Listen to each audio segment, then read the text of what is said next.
வெறும் படத்துலயும் மேடையிலையும் மட்டும் உன் காலுக்கு செருப்பா இருப்பேன்னு பேசிட்டு நீ உதவின்னு அவன் வீட்டு வாசலுக்கு போய் நின்னா உன்னை செருப்பாளி அடிச்சு தொடுத்தோம். அப்பா தாதா நம்மள வீட்டுல சேர்த்து பாருப்பா.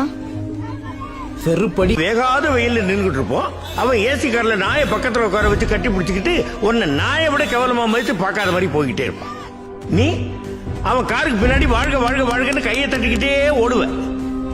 ஏட்டா உப்பு போட்டு தானே சோறு திங்கிறீங்க? யோசிச்சு பாரு.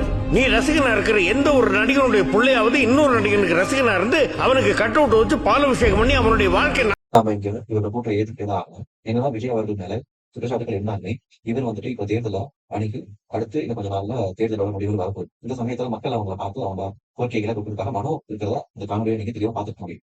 இருப்பினும் அங்க இருந்தக்கூடிய விஜய் அவர்கள் அந்த காரை நிறுத்தியோ அந்த மனுக்களை வாங்கியோ எதுவுமே சொல்லல. அவர் வராது கார் கதவு ஜன்னல் எல்லாத்தையும் இருக்காம முடிக்காரு.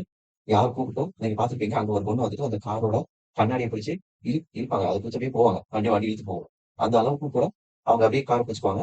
ஆனா கார் நிக்காம போகும். ஒரு நொடி ஒரு உண்மையான தலைவனா வந்து நடிகனா இல்லாம உண்மையான தலைவனா இருந்தாருன்னா அவர் நிறுத்தி எனக்கு கூட வேணாம் கார் கண்ணாடியை வச்சு இறக்கி இந்த மனுக்களை வாங்கிட்டு நான் அதை பாத்துக்கிறேன், நல்லதே நடக்கும் ஒரு வார்த்தை சொல்லிட்டு போயிருந்தாலே எவ்வளவோ நல்ல விஷயங்கள் நம்ம இதில் பேசிக்கலாம்.